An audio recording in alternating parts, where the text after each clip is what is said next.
Domingo, 5 da tarde, finalmente vou assistir a coletiva pós-jogo do professor Leston, sem saco nenhum, tô fazendo isso por obrigação, e só tem uma coisa que pode fazer essa entrevista descer melhor. Saúde. Vou assistir na velocidade 1.5, acho que dá para entender, então vamos lá. Acho que o jogo teve dois tempos bem distintos, né? Um primeiro tempo, quando nós tivemos um pouquinho de dificuldade de explorar uma situação que o adversário estava colocando para a gente, né? Eles tentaram fazer uma marcação um pouco mais alta para tirar a nossa iniciação, que um ponto forte nosso, que é sair de trás sempre com essa bola limpa, né? E para isso eles ficaram com a linha muito alta e a gente não... Um pouquinho é elogio da parte do professor Leston. Dizer que é um forte nosso, que é uma coisa que a gente sempre faz, que é a transição ofensiva, não é sempre. Acontece um pouco todo jogo, mas não é sempre que a gente consegue levar a bola da defesa para o ataque, né? Infelizmente. Agora, foi isso mesmo, a ABC com a linha alta a gente não conseguia jogar. Acho que o placar, o futebol não tem muita questão da justiça, né? Acho que o resultado de empate talvez fosse o resultado mais justo, ter maturidade para valorizar principalmente o segundo tempo, valorizar aquilo que o grupo respondeu. Não é fácil você virar o primeiro tempo num clássico, perdendo o jogo, jogando fora dos seus domínios e você conseguir ter a imposição que nós tivemos no segundo tempo. Uma pena aquela bolinha ali do Ítalo não ter entrado, ela batendo lá de dentro da trave ali poderia mudar a história do jogo, porque o nosso momento era muito bom. E eu, numa entrevista anterior ali, eu disse a vocês que eu acho que o time de futebol ele tem que saber tirar proveito do seu melhor momento. E no nosso melhor momento nós tivemos possibilidade de fazer o gol de empate, que poderia impulsionar ainda mais a gente. O professor Leston tem essa tendência a dar umas contradições, né? No meio da entrevista ele fala que futebol não tem isso de justiça, depois, um segundo depois ele fala que o placar justo teria sido 1-1 ou um empate qualquer. O problema é exatamente esse, né? Com todo o volume do segundo tempo, a gente não foi capaz de criar chance de fazer gol. Teve essa de Ítalo, realmente é verdade, mas não pode ser o troféu dinizismo colocou o City na roda e tomou 4-0, né? Então não tem esse prêmio de consolação para dizer, pelo menos dominamos o segundo tempo. Foda-se. Você não acha que o América está muito refém dessa bola aérea? Esse é o problema que nós vivemos hoje enquanto sociedade. Nós vivemos a era do rótulo, né? Tudo a gente vai rotulando as coisas e tal. O jogo da Juazeirense, por exemplo, nós tivemos repertório por dentro, chute do Davi, chute do Roldan, chute do Luigi, chute do Giva, chute do Souza, né? Tudo de entrada. E nenhum foi gol. De área ali, mas o futebol ele é assim, porque o futebol ele não é, o futebol ele é um braço da sociedade. Hoje nós vivemos enquanto sociedade um momento de muito rótulo e o futebol vai ser assim. O doutor em sociologia, professor Leston, não respondeu a pergunta, que foi bem boa. Eu não gosto da formulação de dizer refém da bola aérea, mas é fato que a maioria dos nossos gols, para não dizer todos os últimos, vieram de jogada de bola levantada. E o professor Leston não respondeu essa pergunta, porque a pergunta claramente foi: por que o América não consegue fazer gol que não seja de bola levantada? Ele realmente falou das chances criadas, mas não foram gol. Então ele conseguiu fugir da pergunta, ou ele não entendeu a pergunta, ou se fez de doido. Não sei. Que o adversário fez hoje no primeiro tempo, sem dúvida nenhuma, que é algo que o Ney, pela capacidade que tem, ele percebeu que se deixar nosso time fazer o que nós fizemos no segundo tempo, empurrar o adversário para trás, fica muito ruim de tirar a bola do nosso pé. É só ver o segundo tempo, a quantidade de volume que nós tivemos. Isso não justifica, porque isso não responde à pergunta: por que o América não conseguiu jogar com o ABC postado com suas linhas todas adiantadas? Porque o professor Ney viu que a gente faria tal coisa, por isso ele teve uma resposta. Tudo bem, qual foi a nossa tréplica, né? O professor Leston é um bom coach, ele é bom na entrevista. Nós tomamos um gol de escanteio, né? E às vezes você vai dizer assim, mas o adversário só criou nessa situação. O adversário criou duas chances perigosas. De um lateral no primeiro tempo, no comecinho do jogo, que bateram um lateral para a área e deu um rebote, o menino chutou aqui, e as duas bolas de escanteio, porque teve uma outra que o centroavante também cabeceou aqui nas costas da nossa defesa. Então, assim, eu vejo que nós temos muita linha de crescimento. É verdade, o ABC teve basicamente 2 ou 3 chances de gol no jogo inteiro e elas foram basicamente no primeiro tempo. Isso não é bom. A gente não ganha por poucas chances de gol dadas para o adversário. A gente ganha quando a gente faz mais gols que o adversário. Então, se é uma coisa boa o ABC ou qualquer outro adversário ter poucas chances, é uma coisa ruim que eles conseguiram converter e é uma coisa péssima que a gente não conseguiu fazer tantos ou mais gols que ele. Então, não caiu muito nessa de, mas eles tiveram pouca chance. Então, o ABC foi eficiente. Depois a gente viu um Ítalo sair e você ainda termina o jogo faltando uma substituição. Você tendo, por exemplo, outras opções, como por exemplo o Henrique, sem bater numa tecla repetida, mas assim, é porque está dentro desse contexto, né? Primeiramente, a equipe que você começou, né? Porque manteve o Luiz, só teve o Ítalo voltando à equipe e as suas mudanças durante a partida. As mudanças... A gente tira onda com o Malik, mas ele sempre faz as perguntas que a gente quer saber, né? Então, perguntou de Ítalo, não lembro de ter perguntado de Lucas Mendes, e perguntou por que não usou a quinta substituição e por que Henrique não entrou. Em pouco tempo, ele conseguiu perguntar 90% do que a torcida quer saber, né? A do Luiz pelo Ebert, ela foi estratégica, no pensamento de que a gente não estava conseguindo aproveitar as costas da defesa do ABC com o Luiz, porque o Luiz estava vindo só para a bola receber no pé, e o Ebert tem essa característica de receber lançado. Então era a primeira estratégia para a gente... Por quê? O Luiz não consegue dominar uma bola lançada? Não entendi. Afundar o ABC, afundar o adversário e conseguir ter domínio, predominância no campo deles. O Mendes sentiu um pouco, né? Não tem como a gente saber, é o que o professor está dizendo, o que Mendes deve ter dito, né? Aí realmente não tem o que fazer. É até importante ressaltar isso, porque na quarta-feira eu disse que o que poderia ter de vantagem, talvez, do adversário era na questão física. E eu acho que isso não ficou, em momento algum, evidente, né? Muito pelo contrário. Acho que o nosso segundo tempo demonstrou o quanto essa equipe está condicionada, porque nós jogamos na quarta e 66 horas depois os caras correram uma barbaridade aí no segundo tempo. Mas aí o ABC também não jogou no segundo tempo, né? Não jogou com a bola. Ficar com a bola é óbvio que você cansa menos do que correr atrás da bola. Se alguém tinha que ficar cansado era o ABC, mas nem isso, porque eles ficaram totalmente postados na defesa. Eu não quero ficar aqui com conversa do time que perdeu. O ABC não jogou. Mas assim, o ABC abdicou da bola no segundo tempo. O jogo tá gravado no YouTube. Se alguém discorda, é só ir lá olhar. Atrás do resultado, né? As outras trocas, elas foram naturais, assim, né? A entrada do Thiaguinho no lugar do Ítalo, que também sentiu um pouco do cansaço. Aonde que sente um pouco do cansaço? Ele começa a reagir um pouco mais lento para a jogada, e aí você tem um jogador com a força, com a velocidade que tem o Thiago. Thiaguinho não vem rendendo bem na ponta, né? O Thiaguinho tem que ser testado ou mais no meio, talvez como meia, ou mais como um segundo atacante. Tipo quem, meu Deus? Tipo Rivaldo, mas sei lá, uma pessoa mais recente, sei lá quem. Mas enfim, é muito... Aqui, ele disse que Ítalo sentiu, né? Mas para mim ficou muito claro que Ítalo não pediu para sair. Mas aí também é um palpite meu. Ele disse, eu notei, para quem entendeu, né? Ele falou, eu notei que Ítalo ficou cansado. Sentiu o cansaço, sentiu o físico. Pelo menos eu entendi isso. Com o domínio do jogo, você consegue... E por sinal, se for o caso, eu discordo, eu teria deixado. Como eu falei no story, né? Eu só tiraria Ítalo se uma perna dele caísse. Às vezes um jogador com mais rotação no momento em que você está dominando o jogo, né? E a troca do Marquinhos também, em função disso, o Marquinhos é um jogador que tem uma capacidade nessa bola de intermediário e até fez boas jogadas ali na entrada da área, tentando achar esse passe. Pelas peças que temos, já é hora de testar Marquinhos no lugar de Roldan, porque é engraçado como... Eu não sei o que ele vai falar agora, mas assim, ele justificou a entrada de Marquinhos, não... ele justificou a entrada de Marquinhos por Marquinhos, e não por Roldan, que Roldan não estava acrescentando, porque, como eu sempre falo, Roldan é um cara que, na hora que Roldan sai no segundo tempo, costuma ser aquela hora que ele deveria estar entrando em campo, para segurar um resultado, ou para garantir uma vitória, prender mais a bola quando a gente está ganhando, né? Mas, enfim, né? Dá para ver que Roldan é Roldan e mais 10, pelo que eu estou vendo, mas assim, não vejo nenhuma justificativa em campo. Para que a gente tivesse a infiltração do Ebert ou do próprio Luiz, né, que entrou no lugar do Mendes, e fosse ficar com uma troca, é porque nós só tínhamos ali a possibilidade de ou tirar um zagueiro ou tirar o Ferreira. Mas aí você tem 3 jogadores que são fortíssimos no jogo aéreo, e daqui a pouco você poderia fazer o gol no escanteio, nos diversos escanteios que nós tivemos. É verdade. Porém, era de se pensar em tirar, por exemplo, Taylor. Vai tirar o centroavante na hora que você está precisando fazer gol de cabeça. No segundo tempo inteiro, a gente teve um cruzamento na área que teve cabeçada do nosso centroavante, Taylor, que foi uma chance, o pessoal fala assim, poxa, aquilo era um gol feito, ele perdeu. Eu não sei se foi um gol feito que ele perdeu, mas assim, é fato que ele perdeu.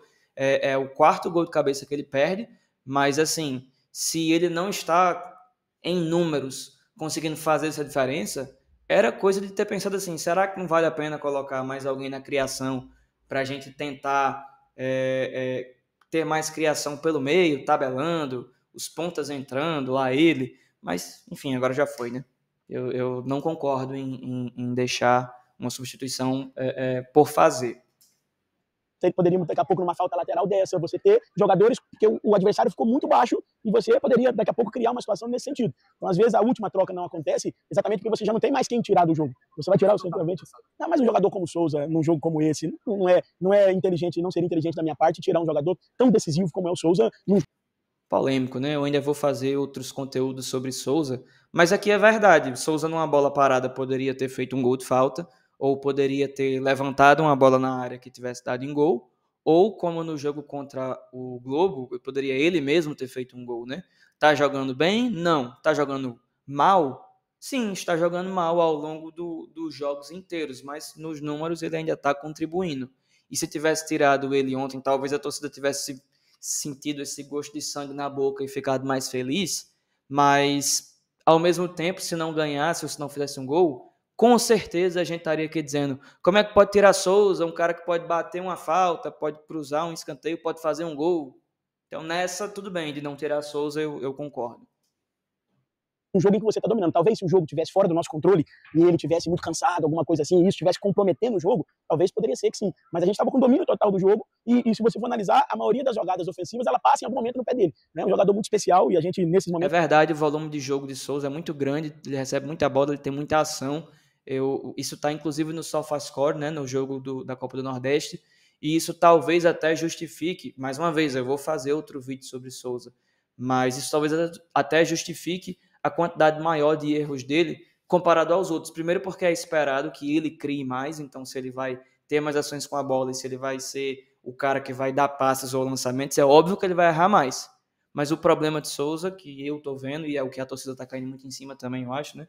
Não passa só por isso, não é só porque ele tem muito volume de jogo e erra, não. Porque errar, todo jogador em todo jogo erra, né? Não temos jogadores a nível de seleção ou de Europa para ter um aproveitamento de beirando 100% de acertar tudo ou de errar muito pouco. Errar tudo bem.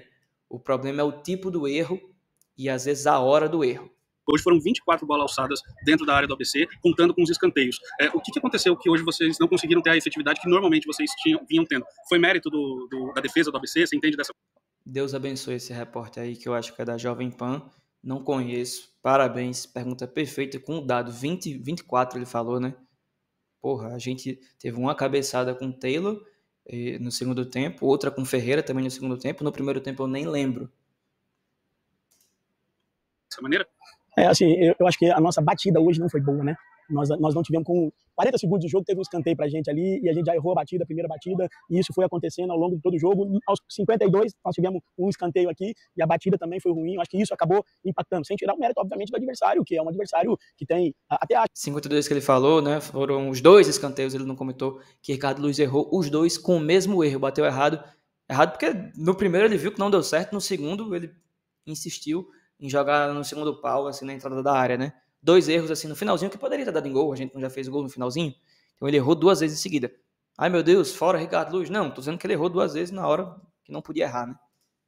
Acho, em cima até da pergunta anterior, que o adversário colocou muitos jogadores altos, mas é que as trocas dele foram muito dentro da mesma posição. Saiu um zagueiro, entrou outro zagueiro, saiu um volante. Isso é para demonstrar o quanto o nosso volume estava alto, porque isso gerou desgaste. As trocas eram nítidas que eram por desgaste desde o primeiro momento ali, com 10 minutos do segundo tempo. Então, acho que a nossa bola parada hoje ela não foi eficaz, porque acho que a batida não foi no nível que nós temos como padrão, né? Eu acho que isso é um ponto e que em algum momento acontece também. Não dá para... O que a gente sempre... O que é inegociável nesse time, e vai ser isso ao longo da temporada, é que esse time nunca vai deixar de se entregar ao máximo em busca do resultado. Vai ter dia que você vai estar menos inspirado, vai ter dia que a coisa não vai fluir tecnicamente da forma que a gente gostaria, mas entrega, luta, dedicação, isso aí não vai faltar nunca, porque isso é valor. No segundo tempo, talvez. No primeiro, faltou sim. Nós fizemos hoje o 5º jogo na temporada, né? E fizemos 9 gols na temporada, certo? Então nós temos quase uma média de 2 gols por jogo, né? Acho que se você for pegar aí... Aqui também não pode cometer essa falácia, né? Porque você não pode ignorar que um jogo foi 5-0 e já teve 2 jogos desses 5 que não fizemos gol. 2 de 5, isso dá 40%. Não dá para brincar assim também, né? Números mundiais, você vai ver que não é uma média baixa. Mas se a gente... bolas alçadas sim, e cruzamentos. Sim, mas aí você... Mas eu falei que o gol, sim, mas isso não é criar, não é? Isso não é criar, você envolver o adversário, porque se o adversário está fechado por dentro, você tem que entrar pelo lado, entendeu? Então, assim, aí vai muito de gosto, vai muito da... Isso aí é verdade. Criação é criação. Se não é do jeito que você, o torcedor, gosta, aí paciência. Agora, criar é criar. Ontem não criou. Ontem que eu digo contra o ABC, né? Não teve tanta criação assim, muito pouca jogada. Teve volume, teve passe, teve a bola rodando de um lado para o outro, mas assim, de dizer criar a chance mesmo. No segundo tempo foram duas, a cabeçada de Taylor e o chute na bola na trave de Ítalo. A falta que Souza bateu no gol, beleza, poderia ter sido gol, mas não foi. Né? Então, assim, quer contar 3? Conte 2, mas assim, eu acho que a gente teve entre 35 e 40 minutos de posse de bola no segundo tempo. Coisa de 70% a 80% de posse de bola no segundo tempo. Como é que isso só se converte em 2 ou 3 chances, né? Quarta-feira, nós criamos por dentro, criamos por fora. Acabei de dizer na pergunta anterior, enumerei só chute de entrada de área de Roldan, Davi, Giva, Luigi, Souza 2 ou 3 vezes no segundo tempo. Já falou e repito, nenhum foi gol. Assim, não tá, o placar contabiliza gols, ele não contabiliza criação de jogadas. Eu entendo que também talvez seja o professor Lester mandando em direto assim, olha, a minha função é fazer o time criar. Eu não posso chutar a bola para dentro do gol.